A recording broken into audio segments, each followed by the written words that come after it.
ओम नमः सिद्धेभ्य। नमः श्रीवर्धमानाय निर्धूतकलिलात्मने सालोकानां त्रिलोकानां यद्विद्यादर्पणाय ते। श्री रत्नकरण श्लोकाचार में दान का प्रकरण अपन ने देखा। वास्तव में तो वैयावृत्ति का प्रकरण है और वैयावृत्ति के अंदर ही दान भी शामिल है। दान की जो चर्चा है वो वैयावृत्ति की ही चर्चा है एक तरह से। और अब उसी को आगे बढ़ाते हुए पूजन को भी वैयावृत्ति में शामिल करते। मतलब इतना विस्तृत अर्थ वैयावृत्ति शब्द का है, ये कोई और नहीं सोच सकता।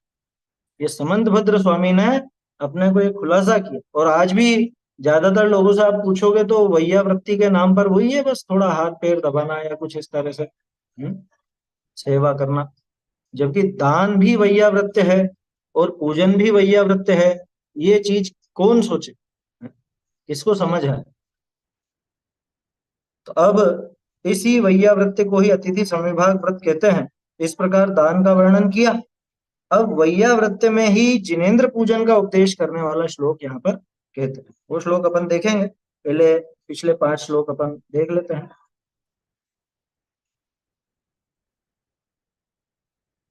नौ पूजने वाला तो है ना।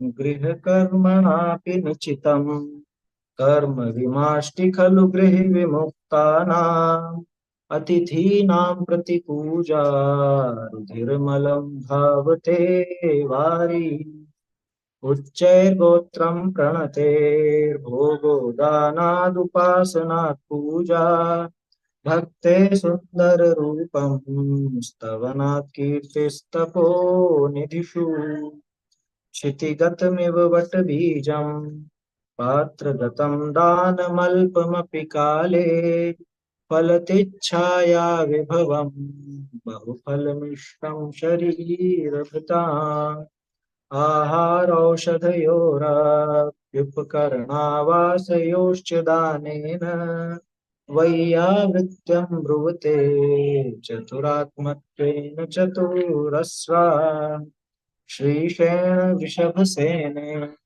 पौण्डेशः शूकरश्च दृष्टान्ता वैयावृत्यस्येते चतुर्विकल्पस्य मन्तव्या।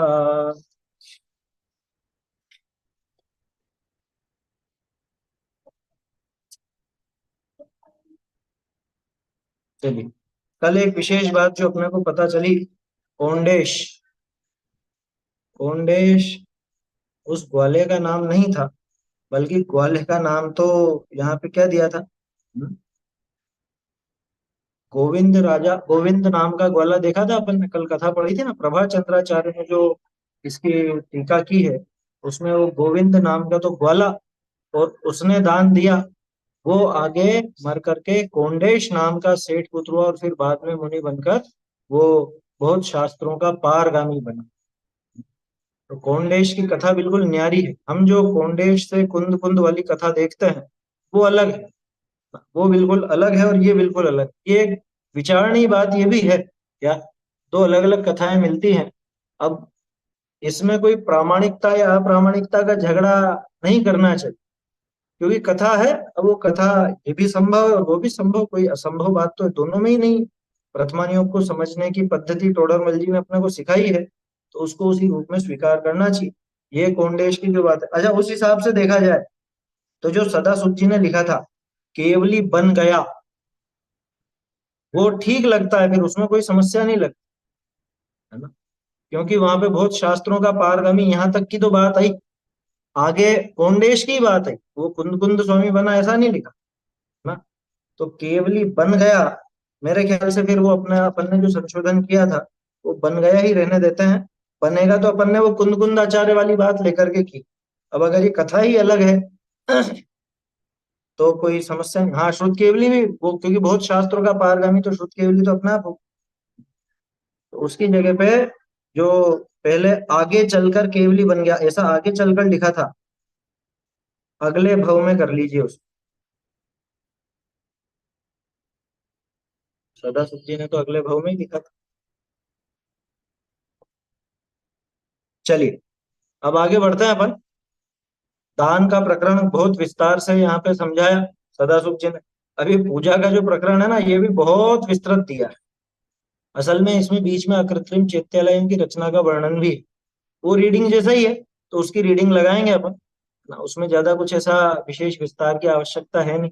पहले तो मुझे विचार आया था कि उसको छोड़ दें मैं, वो आप लोग स्वयं से पढ़ लें। फिर मैंने सोचा कि नहीं, इतना तो कर ही लेते हैं।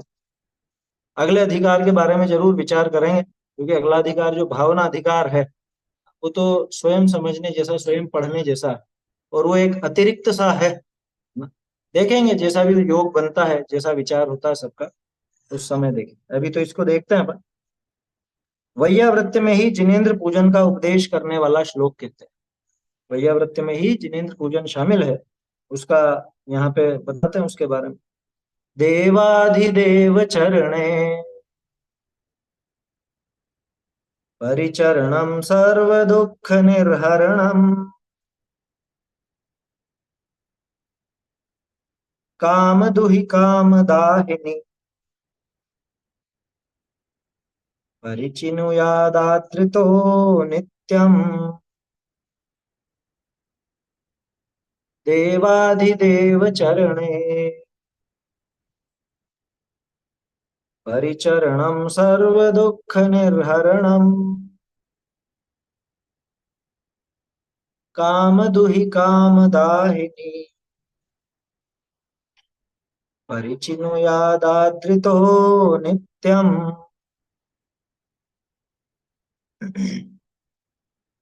क्या कह रहे हैं? देवाधिदेव चरणे, देव अधिदेव के चरणों में, चरण में, ठीक है। देवाधिदेव चरणे, कौन है देवाधिदेव? कि भाई देव तो इंद्र आदि है ना। देव तो वो इंद्र वगैरह जो स्वर्ग के देव हैं, या और भी जो हैं, चाहे वो भवनत्रिक हो चाहे स्वर्ग के हों, वो सब देव कहलाते हैं, है ना। और उनके भी जो अधिदेव, देवों के भी जो देव हैं, सारी दुनिया तो इन देवों के आगे झुकती रहती है। और ये देव भी आकर के जिसके आगे झुकते हैं, ऐसे देवाधिदेव कौन? कि साक्षात जिनेन्द्र परमात्मा। जिनेन्द्र भगवान के लिए देवाधिदेव शब्द का प्रयोग किया जाता है, ठीक है ना। तो देव वो स्वर्ग के या भवनवासी व्यंतर ज्योतिषी जो भी हैं, ठीक है, वो सब देव कहलाते हैं। इंद्र वगैरह वो सब शामिल है उसमें। और देवों के अधिदेव, देवों के भी अधिष्ठाता देव, उनके भी पूज्य देव, ऐसे जिनेन्द्र भगवान के चरण में। अच्छा देखो, चरणों की विशेषता क्या? जिनेन्द्र देव के चरण कैसे हैं? नीचे लाइन देखिए, काम दुही काम दाहिनी, है? ये तीनों में सप्तमी का प्रयोग है ना, ये इसी के लिए आया है विशेष। काम दुही, काम दुह किसको बोलते हैं? काम दुह बोलते हैं इच्छित वस्तु को देने वाला, इच्छित वस्तु को प्रदान करने वाले को काम दुह कहा जाता है। काम माने इच्छा, है ना। तो काम दुही यानी कि अपनी इच्छित वस्तु को देने वाले। और काम दाहिनी, देखो आचार्य देव यमक का प्रयोग कर रहे हैं। दोनों जगह काम है और दोनों जगह अलग अर्थ। पहले काम का अर्थ इच्छा है, और दूसरे काम का अर्थ ये जो विषय वासना का भाव है ना। जैसे बोलते हैं ना, जिनेन्द्र देव ने तो कामदेव को जीता है। एक वो ग्रंथ भी था ऐसे ही, मयण पराजय चरियु, अपभ्रंश का ग्रंथ है, नाम सुना होगा शायद आप लोगों ने। मयण पराजय, मदन की पराजय ना। एक कामदेव को किसने जीता है? कि एक जिनेन्द्र भगवान ने जीता। कामदेव को जीतने वाले जगत में एकमात्र जिनेन्द्र देव हैं। इसमें था तो सही, महावीर अष्टक में, अनिर्वारोद्रेक त्रिभुवन जयी काम सुभट है। लेकिन हमारे महावीर स्वामी ने कुमारावस्थायाम अपनी निज बलाद्येन दिखता, ऐसा काम सुभट जो पूरे तीन लोक को जीत करके बैठा था। पूरे तीन लोक के, तीन लोक की उसके आगे कुछ चलती नहीं थी। और ऐसे उस काम सुभट को हमारे जिनेन्द्र देव ने चुटकी भर में अपनी कुमार अवस्था में ही जीत लिया। बाल ब्रह्मचारी थे महावीर स्वामी तो काम दाहिनी, काम को जला डालने वाले। देखो यहाँ पे भी एक लोकोक्ति वाली बात है वहाँ अन्य मत में चलता है। उनका तो मान्यता है ना, कामदेव नाम का कोई एक अलग से कामदेव है, वो देव है, और उसको भस्म कर दिया था इतने किसी देवता ने इनके, हैं, वहां उसको जला डाला। तो ऐसी उनकी मान्यता चलती। लेकिन अपने ऐसा नहीं है कि कोई कामदेव नाम का स्वर्ग का देव हो और वो आकर के जीवों को पीड़ित करता हो, ऐसा बिल्कुल भी नहीं। ये तो प्रत्येक जीव का स्वयं का विकार, उस विकार को नष्ट करने वाले, उसको जला डालने वाले, काम दाहिन, काम दुही, काम दुह और काम दाहिन, इनमें सप्तमी का प्रयोग किया। तो जिनेन्द्र देव के, देवाधिदेव के जो चरण हैं, वो कैसे हैं कि सर्व इच्छित वस्तुओं को प्रदान करने वाले हैं, और सारी इच्छाओं को, काम भाव को, वासनाओं को, इन सबको जला डालने वाले, ऐसे जिनेन्द्र देव के चरण। तो क्या करना है इनके चरणों में? इनके चरणों में परिचरणम, परिचरण बोलते हैं पूजा को ना, अर्चना का दूसरा नाम, पूजा का दूसरा नाम परिचरण। परिचर्या भी कहा जाता है, सेवा को भी परिचर्या कहा जाता है ना। सेवा, परिचर्या, परिचरण, पूजा, ये एक जैसी चीज है। तो देखो, मुझे तो ऐसा लगता है कि जान करके उन्होंने पूजन शब्द का प्रयोग नहीं किया, उन्होंने परिचरण शब्द का प्रयोग, कि आप इनकी सेवा करो। जिनेन्द्र देव की सेवा क्या करें, उनके कोई हाथ पांव तो दुखते नहीं है जो उनकी सेवा की जाए हाथ पैर दबाकर। उनकी सेवा माने उनके वचनों का सेवन, यही तो है सेवा का क्या अर्थ है वो। तो जिनेन्द्र देव के चरणों में परिचरण करना, एक और अर्थ, चरण यानी चारित्र भी होता है। तो परिचरण यानी उनके बताए हुए उपदेश पर चलना है, उनके चरणों पर चलना। हम चले आपके कदमों पर, नित यही भावना भाते हैं, नहीं है ये बात? वही है, देख लो। चरणे का क्या अर्थ है? सप्तमी एक वचन है ना, सप्तमी में पे पर, यही होती है सप्तमी विभक्ति, में पे पर के लिए प्रयोग की जाती है। तो जिनेन्द्र देव के चरणों पर परिचरण, जिनेन्द्र देव के चरणों पर चलना। हाँ, श्लेष तो निकलता है, आचार्य देव तो माहिर है ऐसे शब्दों के प्रयोग। अगर सिर्फ पूजा लिख देते, लिख सकते थे वो, परिपूजन भी लिख सकते थे, परिचरण परिपूजन दोनों शब्द बैठ जाता, लेकिन उन्होंने अकेला पूजन शब्द नहीं लिखा। हालांकि बता पूजा के लिए ही रहे, क्योंकि अगले छंद में भी पूजा की बात आएगी। लेकिन विचारणीय बात यह है कि यहाँ पे परिचरण शब्द का प्रयोग किया, और परिचरण का अर्थ परिचर्या भी होता है, सेवा भी होता है। और जिनेन्द्र देव की सेवा यानी कि जिनेन्द्र देव के वचनों का सेवन, क्योंकि जिनेन्द्र देव को और कुछ सेवा थोड़ा चाहिए। क्या चाहिए उनको बताओ? अरे, और अपन उनको कुछ दे सकते हैं क्या? तीन लोक में सर्वाधिक पुण्य का उदय जिनेन्द्र देव के होता है, उन्हें हम जैसे तुच्छ पुण्य वाले जीव क्या दे देंगे बताओ? और क्या हम उनकी सेवा कर लें? वास्तव में तो वो सेवा का आशय सेवन, दवाई का सेवन किया जाता है ना, वही दवाई की सेवा है, सेवन भी वही है। उसी तरह से जिनेन्द्र देव के वचनों का सेवन और उनके चरणों पर परिचरण, उनके बताए हुए मार्ग पर चलना है। कैसी है पूजा या कैसा है परिचरण? सर्व दुख निर्हरणम, सारे दुखों का निर्हरण है ना, यानी सर्वथा हरण कर देने वाला, नाश कर देने वाला, सब दुख हर लेती है जिनेन्द्र देव की पूजा। हाँ, दुख में विसर्ग आएगा, सर्व दुख, देखो बोलने में दुख होता है वहां, सर्व दुख निर्हरणम बोलने में बड़ी समस्या होगी आप, दुख में विसर्ग का प्रयोग होगा। नई हिंदी में विसर्ग को गायब कर दिया दुख में से। आजकल अपन जो लिखते हैं उसमें विसर्ग लगाते ही नहीं है बहुत से लोग दुख में, जबकि दुख है वो, दुख नहीं है। जैसे सुख बोलते हैं ना, ऐसे ही सोचते हैं दुख होगा, जबकि दुख ऐसा है। सु उपसर्ग और दु उपसर्ग में अंतर है। दु उपसर्ग विसर्ग सहित, सु उपसर्ग विसर्ग सहित नहीं है, है ना। अच्छे से रहना ना, अच्छे से अच्छा माहौल होना, ख यानी आकाश होता है, ख यानी माहौल भी होता है। तो सुख, अच्छा माहौल, अच्छी तरह से रहना, वो सुख। और दुख, तो वहां दु विसर्ग है, दु विसर्ग है उसके साथ, है ना। तो दुख होता है कि जहाँ माहौल गड़बड़ है, जहाँ पे अच्छी तरह नहीं रह रहे हैं, तो दुख, ऐसा है। ठीक है, खैर वो तो भाषा संबंधी बात है, लेकिन यहाँ पे छंद है, छंद के हिसाब से दुख आएगा, विसर्ग आएगा। अलग से अब चाहे लिखो चाहे मत लिखो, आजकल तो बहुत सारी चीजें हटाई जा रही है ना, मिश्रित वर्ण ही हटा दिए, वर्णमाला में से हिंदी वालों ने आजकल। खैर, मुझे व्यक्तिगत रूप से लगता है ये पुरानी को सरल करने के नाम पर ये बच्चों की भाषा कमजोर की जा रही है आज की। भाषाई दृष्टि से बहुत कमजोर होते जा रहे हैं बच्चे। उनको ये पता ही नहीं कि यहाँ पे विसर्ग है क्यों नहीं है, इसका मालूम ही नहीं। बड़ों बड़ों को नहीं मालूम, बच्चों को क्या। हिंदी की गिनती तक नहीं आती। समझ में ही बात। अरे बोलना नहीं आती, पढ़ना तो दूर की बात है। लिखी तो जो हो, जैसे यहाँ पे जो पेज नंबर लिखे हैं वो नहीं पढ़ पाएंगे। ये छंद संख्या लिखी हुई ये नहीं पढ़ पाते नए लोग। खैर, वो अलग विषय है। वो तो एक विकल्प आ गया इसलिए बोल दिया। तो सर्व दुख निर्हरणम परिचरणम, सारे दुखों का निर्हरण करने वाला, नाश करने वाला जो परिचरण है ना, पूजा है, सेवा है, जिनेन्द्र देव के चरणों पर चलना है। आशय निकला ना इसका। वो क्या करना? आदृतो नित्यम परिचिनुयात। आदृतो, आदृतो मतलब आदर सहित। आदृतो मिल गया, परिचिनुयात आदृतो। आदृत, आदृत बोलते हैं जो आदर सहित हो, आदर युक्त होकर, आदर सहित होकर, नित्यम परिचिनुयात, नित्य ही उसका, परिचिनुयात नित्य ही उसका सेवन करना, नित्य ही उसका परिचरण करना, है ना। ऐसा आशय है। जिनेन्द्र देव के चरण, जो कि काम देने वाले यानी कि अपनी इच्छित वस्तु देने वाले हैं, और कामदाहिनी यानी कि अपने विकार आदि और सब काम को, इच्छा को भी, इच्छा वाला अर्थ भी ले सकते हैं।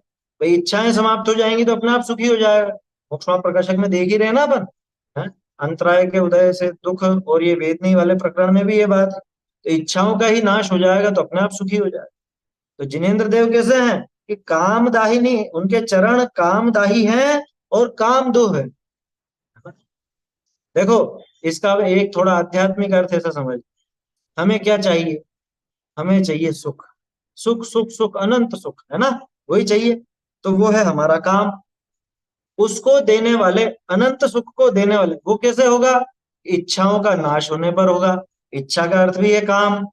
तो हमारी इच्छा तो है उस तीन लोक में सर्वश्रेष्ठ उस अनंत सुख की।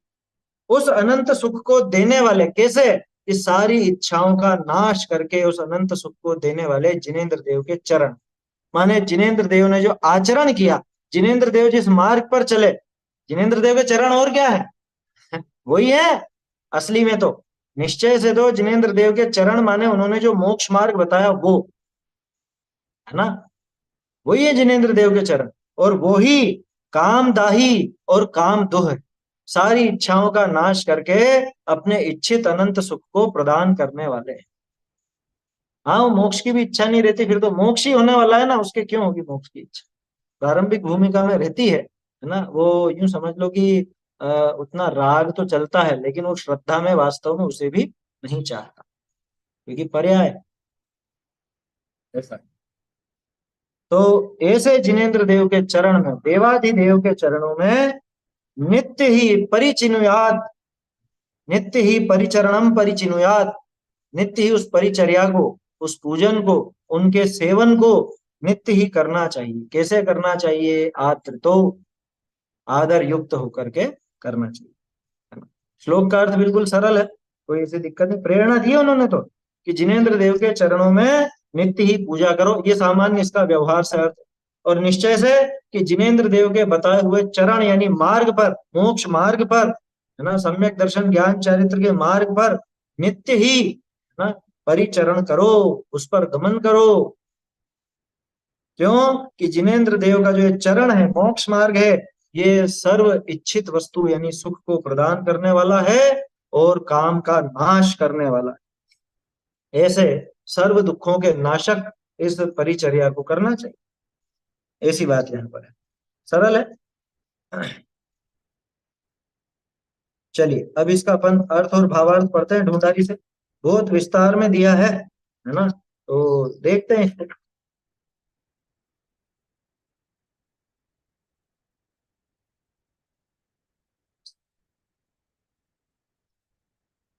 इसको पढ़ते जाएंगे और वहीं समझते जाएंगे, क्योंकि इतने विस्तार के अर्थ को बार बार पढ़ना वो संभव नहीं होता।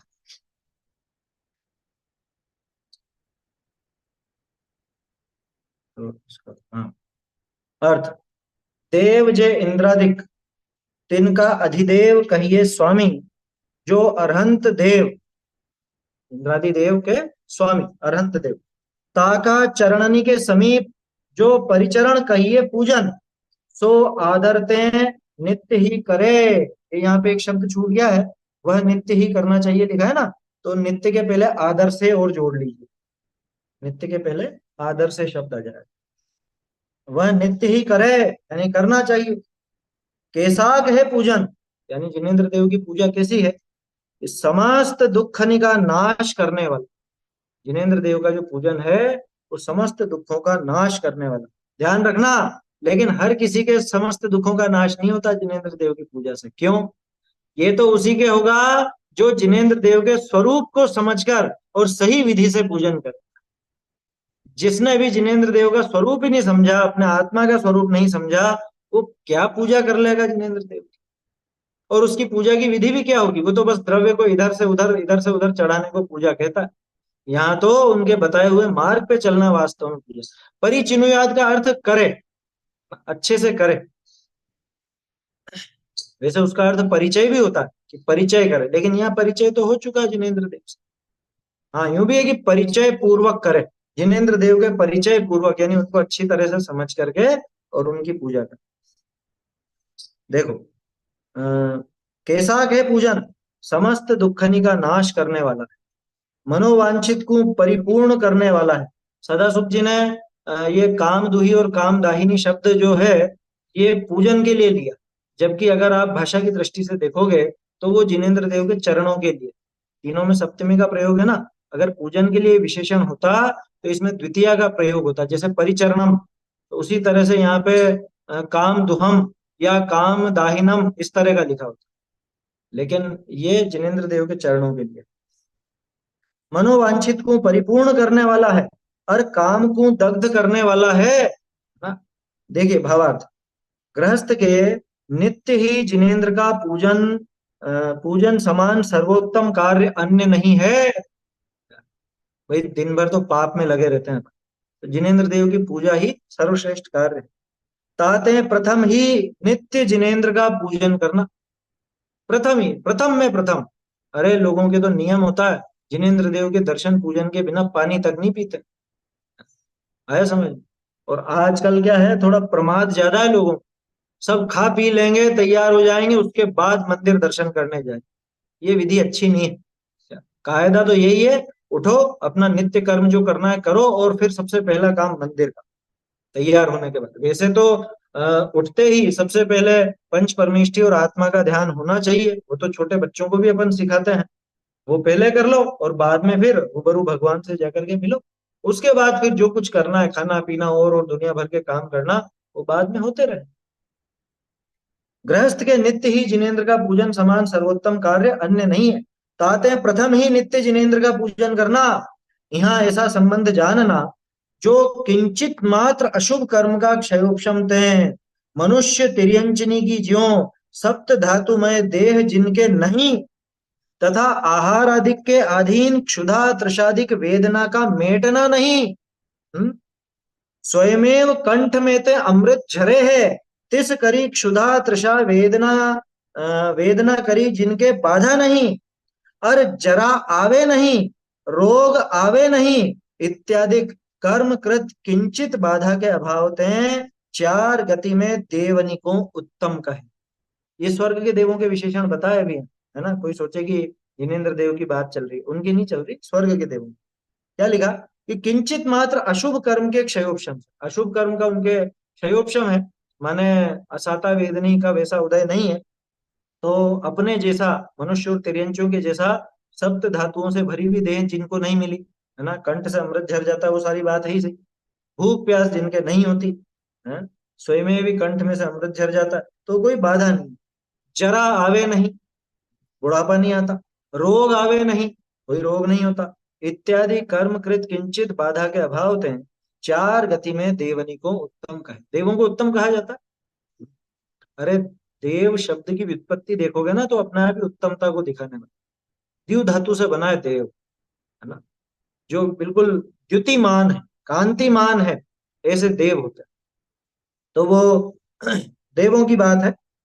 तो ऐसे देवों को उत्तम कहा जाता है। अब सोचो, अर जिनके ज्ञानावरण वीर्यांतराय अधिक का कर्म का अधिक क्षोभम होने थे, अन्य देवनी में नहीं पाइये। ऐसे ज्ञान वीर्याधिक शक्ति की आधिक्यता थे, देवनी के स्वामी इंद्र भय। क्या पहले तो सामान्य देवों की बात की, अब देवों में भी और ऊपर कौन, कि जो मतलब ज्ञानावरण का और वीर्यांतराय आदि का क्षयोक्षम है, इस वजह से ज्ञान की भी विशेषता को प्राप्त है और बल आदि की विशेषता को भी प्राप्त है। क्योंकि इंद्रों के तो विशेष रूप से पुण्य का उदय होता है ना, तो शक्ति आदि की अधिक्यता से देवों के स्वामी जो इंद्र बन गए, ये इंद्र समस्त असंख्यात देवनी करी वंदे। सारे देव झुकते हैं इंद्रों के आगे। और जे समस्त ज्ञानावरण दर्शनावरण मोहनी अंतराय आत्मा की शक्ति के घातक समस्त कर्म का नाश करी जिनेन्द्र भय, ते समस्त इंद्रादिक करी वंदनीक भय, ते देवाधिदेव हैं। ये देवाधिदेव शब्द का अर्थ खोल। सबसे पहले तो बताया देव, जो मनुष्य और तिर्यंचों से बहुत ऊपर, जैसी यहाँ पे बाधाएं वैसी बाधाएं उनके नहीं है। उसके बाद देव भी जिसको झुकते हैं, ऐसा कौन, ऐसा इंद्र। और फिर ऐसे इंद्र भी जिनको नमस्कार करते हैं, ऐसे देवाधिदेव। आया समझ में, देवाधिदेव कौन, साक्षात जिनेन्द्र भगवान। देवाधिदेव का चरणनी का पूजन है, सो समस्त दुख का नाश करने वाला है। और इंद्रियनी के विषयनी की कामना का नाश करी मोक्ष होने रूप सुख की कामना को पूर्ण करने वाला। आ गई ना बात। मोक्ष का जो सुख है उसकी कामना है, उसको तो पूर्ण करता है। और जगत की जितने भी विषय भोगों की इच्छा है, उन सब इच्छाओं का नाश करता है। ताते अन्य आराधन छाड़ी जिनेन्द्र का आराधन करो। दुनिया में और किसी को पूजने की आवश्यकता नहीं है। क्या समझ में आई बात? तुझे जो सुख चाहिए वो सुख यहाँ मिलेगा। अष्टगुण पुष्टि तुष्ट, वो तो सम्यक दृष्टि की बात है। सम्यक दृष्टि जाकर के वहां पर ऐसे ऐसे भोग भोगता। हाँ, देवों की विशेषता है वो, सही बात। जो अष्ट गुणों से पुष्ट हैं, तुष्ट हैं, दृष्टि विशिष्ट हैं, प्रकृष्ट शोभा युक्त हैं, ऐसा। और अमराप सरसाम परिषदि चिरम रमनते जिनेन्द्र भक्ता स्वर्गे, हैं। तो वो जिनेन्द्र के भक्ति होते हैं। इंद्र वगैरह कौन बनते हैं? यहाँ जिसने जिनेन्द्र देव को स्वीकारा होगा, जिनेन्द्र देव की पूजन आदि की होगी, जिनेन्द्र देव का सच्चा श्रद्धान जिसने किया होगा, वही वास्तव में वहां पे स्वर्ग के देव आदि मतलब इंद्र आदि होकर के पूजे जाते। यहाँ कह रहे हैं कि भैया दूसरी जगत की सब आराधना छोड़कर जिनेन्द्र का आराधन करो। बहुत काल संसारी रागी द्वेषी मोही जीवनी की आराधना सेवन करी, घोर कर्म का बंध करी, संसार में परिभ्रमण किया। आज तक तो इस संसारी जीव ने रागी द्वेषी मोही जीवों की आराधना और सेवन करके आज तक किसकी आराधना की? अरे सबसे पहले तो इस शरीर की, और घर वालों की, और इंद्रियों की, और उन पांच इंद्रियों के विषय भोगों की, इन्हीं सब की आराधना करते रहे। तो ऐसी आराधना सेवन करके घोर कर्मों का बंध करके संसार में परिभ्रमण करता रहा। संसार में निरंतर परिभ्रमण होता ही रहा। अब वीतराग सर्वज्ञ को आराधन करता तो कर्म के बंध का नाश करी स्वाधीन मोक्ष स्वरूप आत्मा को प्राप्त होता। ये कौन सी आराधना की बात है, अब समझ लेना कि साहब वीतराग सर्वज्ञ की आराधना तो हमने खूब करी है, बचपन से ही करते आए हैं। ये 8 द्रव्य लेकर इधर से इधर करा, इधर से इधर करा, ये सब खूब आराधना की हमने तो। धाराएं भी खूब करी है भगवान की। क्या आया समझ में? धाराएं भी करी, आराधना भी करी। आराधना का उल्टा है वो शांति धारा, वो आराधना नहीं है। तो वो भी कर ली, सब करा, हमने तो कर ली ना आराधना। तो पहले समझ लो कि जिनेन्द्र देव का स्वरूप समझे बिना उनकी आराधना असंभव है। जिनेन्द्र देव का स्वरूप नहीं समझे तो उनकी आराधना असंभव। वीतराग सर्वज्ञ को आराधन करता तो कर्म बंध का नाश करके अब तक स्वाधीन मोक्ष स्वरूप आत्मा को प्राप्त होता। सोचो, क्या 8 द्रव्य इधर के इधर करने से मोक्ष मिल जाता? उससे नहीं मिलता। तो यानी यहाँ पे आराधना का अर्थ वास्तव में उनको समझ करके उनके स्वरूप को समझ करके अपने आत्मा के स्वरूप को समझना और उस अनुसार अपना आचरण बनाना, ये बात है। कहते हैं संसार के समस्त दुख का नाश करने वाला जिनेंद्र का पूजन ही करो। जिनेंद्र देव का पूजन, जो कि जगत के सारे दुखों का नाश करने वाला है, वही करो भैया, और कुछ करने की आवश्यकता नहीं है ना। हाँ, एक चीज और है, ये इसमें इसके पिछली लाइन में जो आपने पढ़ा अभी, नाश करके स्वाधीन मोक्ष रूप आत्मा को प्राप्त कर लिया होता। मोक्ष रूप नहीं, मोक्ष स्वरूप, मोक्ष स्वरूप आत्मा, रूप के स्थान पे स्वरूप हो जाएगा बस। अभी जो लाइन पढ़ी ना इसके ऊपर वाली लाइन, मोक्ष स्वरूप आत्मा को प्राप्त हो जाता। तो भैया जिनेंद्र देव की पूजन करो, कैसे? उनको समझ कर, उन्हें समझे बिना तो वो आराधना होने वाली नहीं। इसलिए जिनेंद्र देव को समझना और उन्होंने जो मार्ग बताया उसे समझना बहुत जरूरी। यहाँ को आशंका करे कि भगवान अरहंत तो आयु पूर्ण करी लोक के अग्रभाग में मोक्ष स्थान में है ना, वो तो ऊपर ही ऊपर है। धातु पाषाण के स्थापना रूप प्रतिबिंबनी में आवे नहीं, तथा अपना पूजन स्तवन चाहे नहीं, अपना अनंत ज्ञान अनंत सुख में लीन तिष्ठे हैं। अपना पूजन स्तवन तो अभिमान कषाय करी संतापित, अपनी बड़ाई का इच्छुक, अपना स्तवन करी संतुष्ट होए, ऐसा संसारी राग द्वेष सहित होए, सो चाहे है। भगवान परमेष्टि वीतराग अनंत चतुष्टय रूप में लीन, तिनके पूजा की चाह नहीं, धातु पाषाण का प्रतिबिंब में आवे नहीं, किसी का उपकार करे नहीं, किसी का अपकार करे नहीं, पूजन स्तवन आदि करे तासु प्रीति करे नहीं, निंदा करे तामे द्वेष करे नहीं, फिर किस प्रयोजन के अर्थ पूजन स्तवन करिए? प्रश्न समझ में आया? ये इतना लंबा लिखा, सार ये है कि भैया हमारे भगवान तो वीतराग है ना, उनको तो कुछ चाहिए नहीं, वो कुछ प्रसन्न होकर के देते नहीं है और नाराज होकर के कुछ बिगाड़ते नहीं है, वो तो वहां मोक्ष स्थान में विराजित होते हैं। ऐसे अपनी पूजा का भाव पूजा कराने का भाव तो यहाँ के सांसारिक मान कषाई जीवों को होता है कि लोग मेरा सम्मान करें, मेरी पूजा करें, मुझे बड़ा समझें और ऐसा और वैसा तरह तरह की भावना, ये तो यहाँ सांसारिक जनों में होता है। जिनेंद्र देव को तो कोई चाहिए नहीं, है ना। वहां अरे जिनेंद्र देव छोड़ो, हमने तो ये सुना है कि उनके मार्ग पर चलने वाले मुनिराज भी अर्घावतारण असी प्रहारण में सदा समता धरन, ऐसे होते हैं। तो जब इनको ही पूजा नहीं चाहिए, उनको पूजा नहीं चाहिए, फिर पूजा क्यों करें? हैं? होता है बहुत से नए युवाओं का तर्क भी होता है कि साहब ये स्वाध्याय तो समझ में आता है, लेकिन ये द्रव्य चढ़ाना और ये क्यों करें हम? उनको तो चाहिए नहीं, वो हमारा कुछ बिगाड़ेंगे नहीं, वो हमें कुछ देंगे नहीं प्रसन्न होकर के, फिर क्यों करें?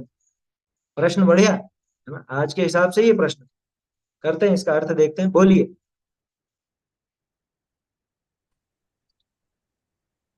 पंडित जी, ये जो पैराग्राफ है, यहाँ ऐसा संबंध जानना से लेकर चारों गति के देवों को उत्तम कहते हैं। हाँ, चारों गति के देवों को उत्तम कहते हैं, इस पैराग्राफ से क्या समझना है? कुछ नहीं, लोक में इनको ऊंचा कहा जाता है ना। चारों गतियों में सबसे ऊंचे कौन कहलाते हैं? कि देव कहलाते हैं। ज्यादातर जीवों को देव बनने की इच्छा होती है। ये यहाँ उत्तम का अर्थ है लोक में जो चार उत्तम बताए वो मत लगाना। यहाँ उत्तम का अर्थ लौकिक जन किसको ऊंचा समझते हैं? भाई लौकिक में भी अपन देखते हैं ना, जिसके पास खूब रुपया पैसा हो, संपदा हो, वैभव हो, उसको कहते हैं ये बड़े लोग हैं, ये ऊंचे लोग हैं ऊंचे लोग, ऊंची पसंद। तो वो ऊंची ऊंची बात उसके लिए करते हैं। तो ये मतलब वहां पे सामान्य दृष्टि से उसको उत्तम कहा, और कुछ आशय मत लेना उसका, है ना। नहीं तो वो यहाँ यूं पे इसको, दिखाने के लिए है। इस पैराग्राफ को लिखने की क्या जरूरत थी? मैं ये जानना है, वो तो देवों का वर्णन लिखा है इसमें बस। हाँ, जरूरत ये थी कि पहले देवों की महिमा बताई जाए, तब फिर ये समझ में आता है कि ये देव किसके आगे झुकते हैं, उसकी महिमा अपने आप आए। अरे ये नहीं लिखा रावण ना का इसमें बल कि, बताएंगे तो रावण को जीतने वाले राम जी का बल दिखेगा ना, नहीं मैं इसलिए। इसलिए बोला मैंने कि ये लिखा नहीं ना ऐसा कि ये भी उनके आगे झुकते हैं, ये नहीं लिखा है इसमें, इसलिए मुझे थोड़ा कंफ्यूजन हो गया। अरे ये लिखा हुआ है, ये देव इंद्रों के आगे, इंद्र उनसे भी ऊंचा है, और वो इंद्र जिनेंद्र देव के आगे झुकता है। ऐसा ऐसा है उसके अंदर। झुकना तो अपना शब्द है, वो अपन बोल रहे हैं अपनी भाषा में, आशय वही ओके है उसका। भाई पहले देवों को बताया वो उत्तम है, और देवों से भी उत्तम उनके इंद्र, और उनके इंद्र आकर के जहां झुकते हैं तो वो देवाधिदेव। तो ऐसा वहां पे बताया। खैर, वो तो हो गया प्रश्न। अब इसमें ये प्रश्न समझ में आया जो भी रखा गया, कि भैया ये फिर पूजा स्तवन आदि क्यों करना? क्यों? क्योंकि वो तो अपने सुख में लीन है, वो कोई उतर के यहाँ प्रतिमा में आए भी नहीं। ये भी एक बड़ी बात है। भाई पूजन हम किसकी करेंगे? हम तो प्रतिमा की पूजन करेंगे। हमारे सामने साक्षात तो जिनेंद्र भगवान है नहीं, है ना। और कोई सिद्धालय से आकर के उतर करके यहाँ पे आ जावे, ऐसी भी कोई बात नहीं। वो यहाँ आ जाते तो फिर भी चलो कर लेते पूजा, लेकिन वो तो वहां पे सिद्धालय में बैठे हुए हैं, मोक्ष में है। तो न तो वो यहाँ पे उतर के इस प्रतिमा में आए, फिर हम क्यों प्रतिमा के आगे पूजन दर्शन आदि करें? क्यों हम प्रतिमा का स्तवन करें? प्रश्न बढ़िया है, तर्क युक्त प्रश्न। देखो उत्तर देखते हैं इसका। ताकू उत्तर करे है, जो भगवान वीतराग तो पूजन स्तवन चाहे नहीं, ठीक है, वो तो नहीं चाहे, परंतु गृहस्थ का परिणाम शुद्ध आत्म स्वरूप की भावना में तो ठहरे नहीं। आत्मा में ठहर जाता है क्या ये हमेशा ही? नहीं ठहरता। साम्य भाव रूप रहे नहीं, आत्मा में लीन होना, साम्यता, साम्यपना यानी चारित्र, वो होता नहीं। निरालंब चित्त ठहरे नहीं, कहाँ लगेगा फिर? पाप में ही जाएगा, है ना। चित्त ठहरता नहीं है ना, आलंबन नहीं है यहाँ पे, तो ठहरेगा कहाँ? फिर तो इधर से उधर टप्पे खाता रहेगा, है ना। कभी इस विषय में, कभी उस विषय में, कभी इस इंद्रिय के भोग में, कभी उस इंद्रिय के भोग में। निरालंब चित्त ठहरे नहीं, तदी परमात्म भावना का अवलंबन करी। वीतराग स्वरूप का ध्यान के अर्थ शुद्ध आत्मा का अवलंबन के निमित्त विषय कषाय आरंभ का अवलंबन छाड़ी साक्षात परमात्म स्वरूप का धातु पाषाणमय प्रतिबिंबनी में संकल्प करी परमात्मा का ध्यान स्तवन पूजन करे है। क्या क्या कहा? कि भैया अपना देखो, अपना उपयोग कैसा है कि एक जगह टिकता नहीं, और दिन भर कोई आत्मा में लीन तो आप रह नहीं सकते, है ना। दिन भर तो लीन होता नहीं है। ऐसा जल्दी जल्दी होने लग जाए, इतना बढ़िया काम हो जाए, फिर तो कहने ही क्या, फिर तो मुनि दशा ही आएगी सीधे। लेकिन वो होता नहीं है ना। हम्म अशुभ भावों में ज्यादातर प्रवर्तता है, और निरालंब रहता नहीं, आलंबन चाहिए इसको कुछ ना कुछ। तो क्या करते हैं? तो परमात्म भावना का अवलंबन करके, यानी परमात्मा का स्वरूप कैसा है, और परमात्मा भावना यानी उन्होंने जैसे अपने स्वरूप को ध्याया, या अपना जो आत्मा का स्वरूप है उसको ऐसे परमात्मा भावना का अवलंबन करके वीतराग स्वरूप के ध्यान के लिए, कि वीतरागता कैसी होती, जिनेन्द्र देव पूर्ण वीतरागी कैसे होते हैं, है ना। ऐसे वीतराग स्वरूप का ध्यान के लिए शुद्ध आत्मा का अवलंबन के निमित्त, देखो ये गजब की बात आ गई। क्यों कर रहा है जिन पूजन? शुद्ध आत्मा के आलंबन के लिए कर रहा है, उसके निमित्त कर रहा है, और कोई भावना नहीं है। मतलब मैं तो है भगवान आपके समान बनना चाहता हूँ, यही एकमात्र मेरी भावना है इस पूजन के पीछे, ये भावना रहती है उसकी। ये मिल जाए और वो मिल जाए नहीं होती। शत्रु नाश के लिए, रोग नाश के लिए, और वो छिन छिन भिन भिन तो करते ही है ना सारे के सारे, हैं? वो क्या क्या भावना भाते हैं वहां पे, वहां एक भी निर्वांछकता की बात तो है ही नहीं, कि मेरा रोग नष्ट हो जाए, मेरे घर में सब साता बनी रहे, मेरे सब रुपया पैसा अच्छा मिलता रहे, हैं, शत्रु नाश हो जाए, ऐसी भावना जो उसके रहती है, ये खोटी भावना है। तो यहाँ पे हम क्या करते हैं कि एक तो वीतराग, भगवान के वीतराग स्वरूप के ध्यान के लिए, दूसरा शुद्धात्मा के आलंबन के लिए, तीसरा विषय कषाय आरंभ का आलंबन छोड़ करके साक्षात परमात्मा स्वरूप का, असली परमात्मा तो वो थे जो अब सिद्धालय में विराज गए, उनकी उस वीतरागता और सर्वज्ञता का स्थापन हमने इस प्रतिमा जी में किया। और फिर अब हम उसको प्रतिमा नहीं बोलते, फिर हम उसको भगवान ही बोलते। उन प्रतिमा जी को फिर भगवान ही कहा जाता है। स्थापना निक्षेप है ना, स्थापना ऐसे ही नहीं कर दी जाती। उस वीतरागता का ध्यान करने के लिए, और उस वीतरागता को चाहते हुए उसकी स्थापना यहाँ पे की जाती है। धातु पाषाणमय प्रतिबिंबनी में यहाँ एक चीज विचारने की, प्रतिमाएं दो ही तरह की होती हैं, मतलब दो ही तरह की पूज्य हैं, एक धातु और एक पाषाण। इसके अलावा तीसरी तरह की प्रतिमा पूज्य नहीं है। तीसरी तरह की कैसी हो? सीमेंट की बना दे, ऐसे बहुत सी जगह स्टेच्यू टाइप बना है ना, सीमेंट और यही सब, मतलब क्या बोलते हैं, पत्थर काम में नहीं लिया, उसकी जगह जो रेत सीमेंट मिट्टी वगैरह ये सब होती है उससे मिला करके बना दे, प्लास्टिक से बन जाए, प्लास्टिक के आकार भी तो होते हैं, लोग उन्हीं के हाथ जोड़ने लग गए घरों पर रखकर। हैं? लकड़ी, पहले चली काष्ठ की प्रतिमा है, काष्ठा संघ की वजह से बहुत प्रवर्तन हुआ लकड़ी की प्रतिमा है। हैं? साउथ में चली, अभी भी शायद कहीं कहीं कोई होगा तो होगा। तो कहने का अर्थ यह है कि प्रतिमा तो दो ही रूप में पूज्य है। एक तो या तो अष्ट धातु की हो, धातु की मतलब अब वो अष्ट धातु हो, चाहे चांदी हो, सोना हो, कुछ भी हो, या पाषाण। पाषाण में मणि रत्न वगैरह भी शामिल, क्योंकि वो भी पाषाण ही है ना। हीरा वगैरह सब क्या है यार, जो रत्न है वो सब पत्थर है, स्टोन ही कहा जाता है, प्रेशियस स्टोन और सेमी प्रेशियस स्टोन, है ना, ऐसा है। तो शुद्ध आत्मा के आलंबन के निमित्त और विषय कषाय आरंभ का आलंबन छोड़ करके, है ना, जगत की सब बातें छोड़ करके पूजन होती है।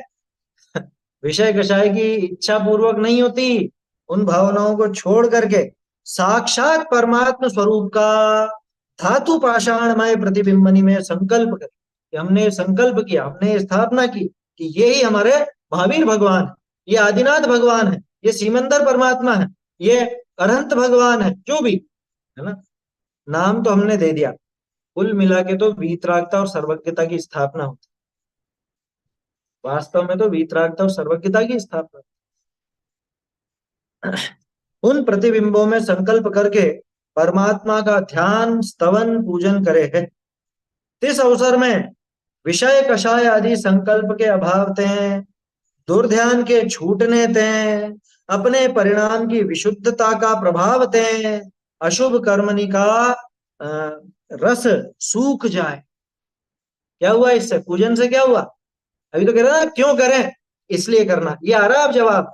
क्या कि वहां परमात्मा का ध्यान और स्तवन जो किया, वो उस प्रतिमा में भगवान का संकल्प करके परमात्मा का ध्यान स्तवन पूजन करते हैं, उस समय क्या होता है, इस अवसर में विषय कषाय आदि संकल्प के अभाव होते हैं। अब ये तो अपने ऊपर है, देखो, पूजन करने से वो हो जाएगा ऐसा नहीं है, बल्कि हमको इनका अभाव करते हुए या अभाव करके पूजन करना है, रहेगा। वहां तो पूजन चल रही है, ठीक है, और इधर घर के याद आ रही है, घर के काम याद आ रहे हैं, तो गड़बड़ हो जाएगी। क्या लिखा, विषय कषाय आदि संकल्प के अभाव होते हैं, विषय कषाय आदि संकल्प के अभाव से वो संकल्प पहले ही छूटते हैं। पांचों इंद्रिय के विषय भोग और कषायों का संकल्प छूटे। अरे निश्चय निश्चय निश्चय, ऐसा 3 बार बोल करके मंदिर में प्रवेश किया था ना, क्या अर्थ था उसका? सर्व सांसारिक कार्यों का निषेध। यहाँ चावल चढ़ा रहे हैं और घर पे चावल चढ़े हुए हैं, उनकी याद आने लग है। यहाँ नैवेद्य चढ़ा रहे हैं और वहां घर पे क्या आज बनाना है उसकी याद आने लगी। यहाँ फल चढ़ा रहे हैं और फल की जाने कौन कौन से फल खाने की याद आने लग जाए, ये उचित नहीं। किसी भी तरह का कार्य, चाहे वो स्कूल का हो, चाहे दुकान का हो, ऑफिस का हो, है, या कोई भी अपना काम धंधा जैसा जो भी है, जो जिसमें व्यस्त रहता हो, उस सारे संकल्प का अभाव करके अपने परिणामों की विशुद्धता के प्रभाव से अशुभ कर्मों का रस सूख जाता है। क्या मतलब है रस सूख जाता है, क्या मतलब है? रस माने अनुभाग, है ना, रस माने अनुभाग, अनुभाग का दूसरा नाम रस भी है ना, है? और वो रस सूख जाता है माने उनका अनुभाग घट जाता, अपकर्षण हो जाता है ना। पूर्व में बंधे हुए जो अशुभ कर्म है, उन अशुभ कर्मों का रस छूट जाता, एक अर्थ तो ये करना नहीं हो सकता। दूसरा, उनका रस छूट जाता माने उनकी रुचि घट जाती। जब वीतरागता अच्छी लगने लगेगी तो राग भाव तो कचोटने लगेगा ना। वीतरागता सुहाएगी तो राग कैसे सुहाएगा? देखो टोडरमल जी ने एक पंक्ति लिखी थी, बहुत अच्छी है वो। क्या, तू अगर मोक्ष मार्गी हुआ है तो संसारी जीवों से तो तेरी पद्धति बिल्कुल उल्टी दिखनी चाहिए। संसारी जीवों से तेरा जो आचरण है वो तो विपरीत ही दिखना चाहिए ना। संसारी जीवों को जिसमें मजा आता है उसमें तुझे मजा नहीं आता, अगर तू मोक्ष मार्गी है तो। इसमें थी शायद, 8वें में थी, 8वें अधिकार में ही देखी थी अपन ने शायद, या 7वें में होगी, 7वें में है, 7वें में। देखो, अशुभ कर्मणि का रस सूखी जाए, कब? उस अवसर में, किस अवसर में? जिनेन्द्र देव के पूजन के अवसर। अशुभ कर्मणि की स्थिति घट जाए, अनुभाग घट जाए, आगे ना बात। देखो रुचि भी घटी और उनका स्थिति अनुभाग भी घटा। सो ही पाप कर्म का अभाव है। वही वास्तव में पाप कर्म का अभाव होता है। देखो क्या कह रहे हैं आगे। पाप कर्म का अभाव है और परिणामनि की विशुद्धता के प्रभाव से। देखो दो तरफा काम हो रहा है। एक तरफ तो अशुद्धता घटी, वो बता दिया। अब बता रहे हैं जो विशुद्धता बढ़ेगी, है ना। परिणामनि की विशुद्धता के प्रभाव करी शुभ प्रकृति में रस बढ़ जाए। उनका रस यानी उनका अनुभाग और स्थिति तो घटती है, किनकी? अशुभ की। और शुभ की स्थिति अनुभाग बढ़ते हैं और शुभ कार्यों में रस भी इसका बढ़ता जाता, इसका मन उधर बढ़ता जाता, मन लगता जाता। तीन शुभ आयु बिना समस्त कर्मणि की प्रकृति की स्थिति घट जाए। तीन शुभ आयु छोड़ करके, शुभ आयु कौन सी? मनुष्य आयु, देव आयु और तिर्यंच आयु, इन तीनों को शुभ आयु कहा जाता है। नरक आयु को अशुभ आयु कहा जाता है। और इनके अलावा जितने भी कर्म हैं, जितने भी कर्म, उन सब कर्मों की प्रकृति की स्थिति घट जाती है। ये तीन प्रकार की आयु जो है, इनकी स्थिति घट, इनकी इनको छोड़ के बाकी कर्मों की स्थिति घटेगी। हाँ, यहाँ पे एक चीज है, ये जो शुभ आयु लिखा ना, शुभ आयु के पहले तीन लिख लो। तीन शुभ आयु के सिवाय, तीन शुभ आयु के सिवाय समस्त कर्म की प्रकृतियों की स्थिति घट जाती। या ही तय वीत राग का स्तवन पूजन ध्यान के प्रभाव तय पाप कर्म का नाश होए, है ना। इसी से उनके पाप कर्मों का नाश भी होता। भाई खोटे कर्म नष्ट हुए ना। देखो, शुभ कर्म की प्रकृतियां बढ़ती जाएंगी, अशुभ कर्म की प्रकृतियां घटती जाएंगी, ये होगा, निश्चित रूप से होगा। ठीक है, ये नाश होता है। और क्या होता है? सातिशय पुण्य कर्म का उपार्जन होए है। सातिशय पुण्य कर्म बंधता है। और और हु निश्चय करो, पुण्य पाप का बंध का कारण तो अपना भाव ही है। पुण्य पाप किसकी वजह से बंधता है? अपने भावों से। यहाँ भाव के आगे ही लगा लीजिएगा ना, भाव के आगे ही जोड़ लीजिए। पुण्य पाप के बंध का कारण कौन है जगत में? अरे उन्होंने हमको पाप बंधा दिया, उन्होंने हमको पुण्य बंधा दिया, कोई नहीं है दूसरा किसी को बंधाना है। अपने भाव ही, अपने भाव ही वास्तव में पुण्य पाप के बंध का कारण। और वो निश्चय करो, पुण्य पाप का बंध का कारण तो अपना भाव ही है। बाय जैसा अवलंबन मिले तैसा अपना भाव होए है। बाहर में जैसा अवलंबन मिले वैसा खुद का भाव हो जाता। यद्यपि भगवान अरहंत धातु पाषाण के प्रतिबिंब में आवे नहीं, और भगवान वीतराग किसी का उपकार अपकार करे नहीं। ये बात बिल्कुल सही जो प्रश्नकर्ता ने रखी थी कि वो कोई प्रतिबिंब में नहीं आ रहे हैं, ना किसी का उपकार कर रहे हैं ना अपकार कर रहे हैं, तथापि वीतराग का ध्यान पूजन नाम अपने शुभ परिणाम करने को, राग द्वेष के नाश करने को बाह्य कारण है। ये तो समझाने की जरूरत नहीं भाई, बाहरी कारण है। अरे हम इस प्रतिमा को नहीं पूजते हैं, इस प्रतिमा के माध्यम से उस वीतरागता और सर्वज्ञता को पूजते हैं। पहले भी आपने ध्यान दिया हो, पहले भी अपन ने जब पूजन के संबंध में कई बार चर्चा की, तो एक बात अक्सर मैंने कही आप लोगों से, कभी भी अपन आदिनाथ जी की पूजा नहीं करते, महावीर स्वामी की पूजा नहीं करते। हम पूजा किसकी करते हैं? वीतरागता और सर्वज्ञता। उन्होंने वीतरागता सर्वज्ञता प्राप्त की तो उनके नाम की पूजा हो रही। ना तो कोई प्रतिमा की पूजा की जाती है, ना किन्हीं के नाम की पूजा की जाती है। पूजा तो वीतरागता और सर्वज्ञता की है ना। तो भगवान वीतराग किसी का उपकार अपकार करे नहीं, तथापि वीतराग का ध्यान पूजन नाम अपने शुभ परिणाम करने को, राग द्वेष के नाश करने को बाह्य कारण है। जिनेन्द्र देव का जो पूजन है, नाम स्मरण है उनका जो ध्यान है, ये सब क्या कहें, अपने राग द्वेष का नाश करने के लिए बाहरी कारण। ताते परम उपकार जीव का होए। उनको कुछ नहीं चाहिए। तुम क्या सोच रहे हो, उनकी प्रतिमा बनाई तो उनकी प्रसिद्धि बढ़ी या कुछ उनका उनको विशेष सुख मिल रहा होगा? उनको कोई फर्क नहीं पड़ता। तुम उनकी प्रतिमा बनाओ या तोड़ो, तुम उनकी प्रतिमा की पूजा करो या गालियां दो या उपसर्ग करो, कुछ भी करो, उनको कोई फर्क नहीं पड़ता। लेकिन उस सहारे, उस प्रतिमा के पूजन आदि के की भावना के सहारे हम अपना खुद का भला कर लेते, उस जीव का खुद का पापों का नाश होता है और पुण्य बढ़ता है। ध्यान रखना, पुण्य बढ़ने को भला नहीं कह रहे हैं, लेकिन होता है ना, ये तो बताते ही, जीव का उत्कर्ष होता है उससे। कहते हैं परम उपकार जीव का होए, जैसे काष्ठ पाषाण चित्राम के स्त्रीनी के रूप राग को कारण है। जैसे लकड़ी हो, पाषाण हो, चित्राम हो, इनके स्त्री के रूप राग को कारण होता है ना। अरे इसमें क्या है, ये तो एक लड़की का चित्र है या स्त्री का चेहरा है, ये तो बना देते हैं ना, चित्र बने हुए रहते हैं। अरे पहले वो नारद का तो यही काम था क्या, इधर का मतलब किसी भी कहीं पे भी झगड़ा करवाना होता तो राजकुमारी का चित्र बना बनू के किसी और राजकुमार के यहाँ पे छोड़ आता, और फिर ये राजकुमार पागल हो जाता है, लेकिन मुझे तो इससे ही शादी कर, मुझे तो यही चाहिए। बोलो, तो होता है कि नहीं है, चित्र देख करके वो भाव आता है कि नहीं। अरे इस बात को तो दुनिया की सारी कंपनियां समझती हैं, सारी कंपनियां समझती हैं। क्यों? वो रोड पे जो इतना बड़े बड़े होर्डिंग लगाती हैं और इतने विज्ञापन देते हैं बार बार, क्यों? क्योंकि वो जानते हैं कि लोग इनको देखेंगे तो इनके जैसे भाव हों। कोई खाने की चीज का एड देंगे तो इसको देखकर लोगों को खाने की इच्छा होगी। कोई हार मंग और उसका क्या बोलता है, आभूषण का एड देंगे तो किसी ने महिलाओं को देख देख कर, अरे मुझे तो ऐसा हार बनवाना, मुझे तो ये चाहिए। बोलो होगा कि नहीं होगा? जो जो चीज दिखाई जाएगी, जितनी बार वो देखी जाएगी, उतना उस जीव के ऊपर उसके प्रति राग या द्वेष का भाव बनेगा। ठीक है, सही।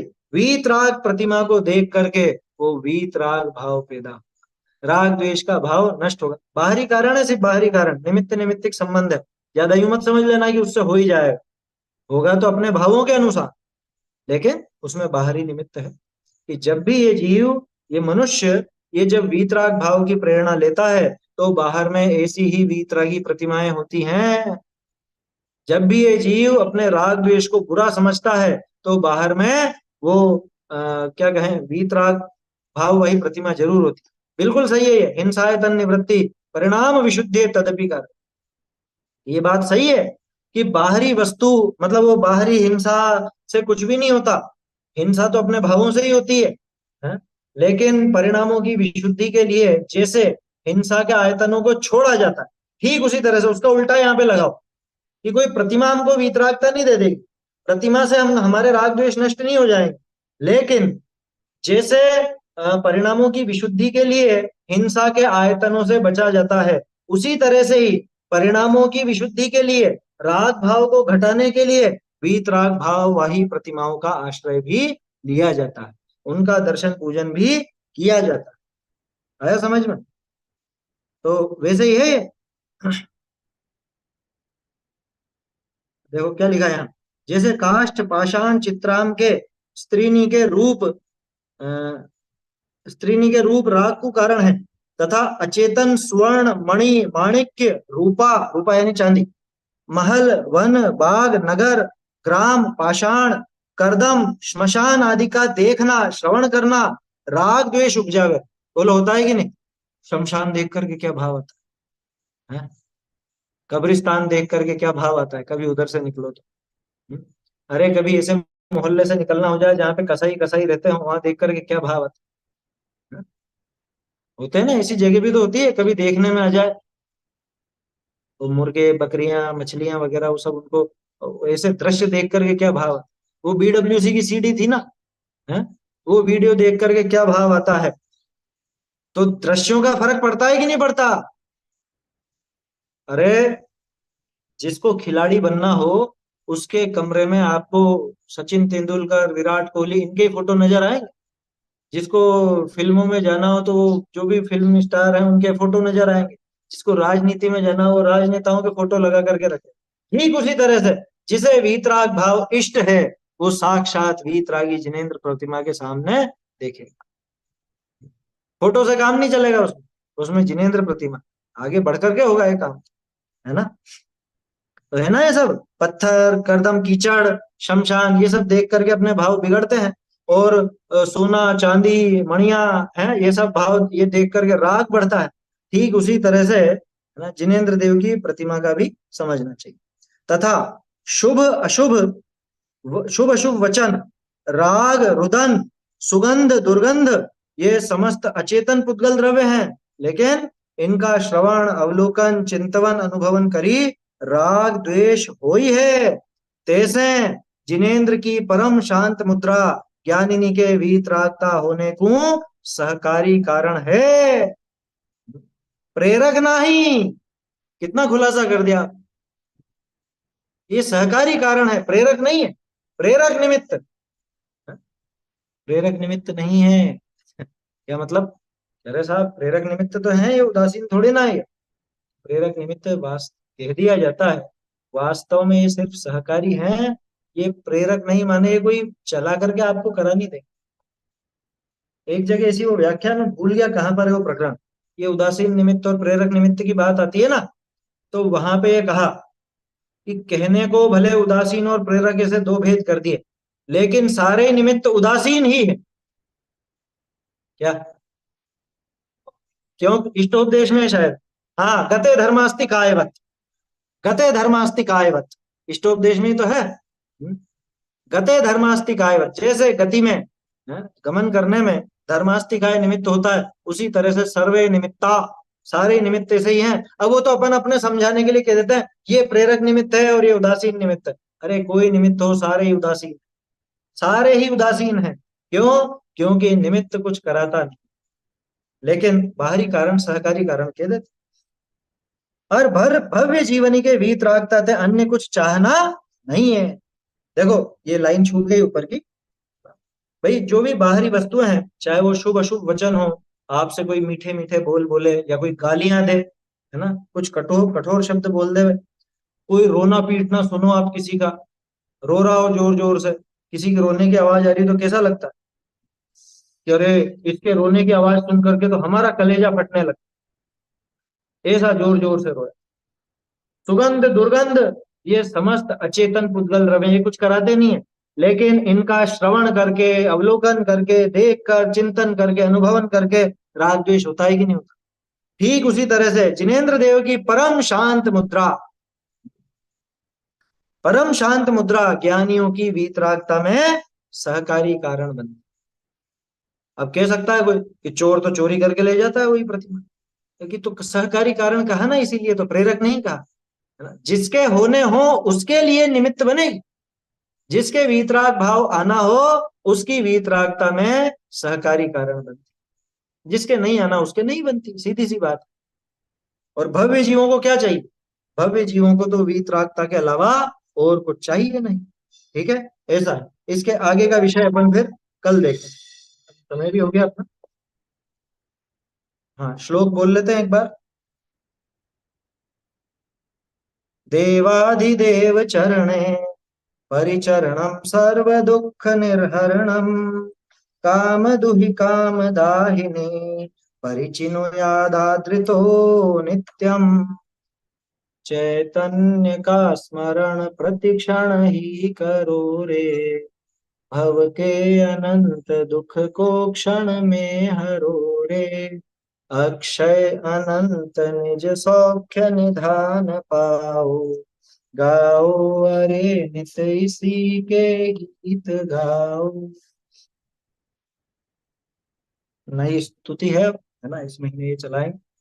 वे प्राणी सुज्ञानी जिन जानी जिन वाणी, वे प्राणी सुज्ञानी जिन जानी जिन वाणी, जानी जिन वाणी मानी जिन वाणी, जानी जिन वाणी मानी जिन वाणी, वे प्राणी सुज्ञानी जिन जानी जिन वाणी, चंद सूर हो दूर करे नहीं अंतर तम की हानि, चंद सूर हो दूर करे नहीं अंतर तम की हानि, वे प्राणी सुज्ञानी जिन जानी जिन वाणी, पक्ष सकल नय भक्ष करत है स्यादवाद में सानी, पक्ष सकल नय भक्ष करत है स्यादवाद में सानी, वे प्राणी सुज्ञानी जिन जानी जिन वाणी, ध्यानत तीन भुवन मंदिर में दीवट एक बखानी। ध्यानत तीन भवन मंदिर में दीवट एक बखानी। वे प्राणी सुज्ञानी जिन जानी जिन वाणी। वे प्राणी सुज्ञानी जिन जानी जिन वाणी।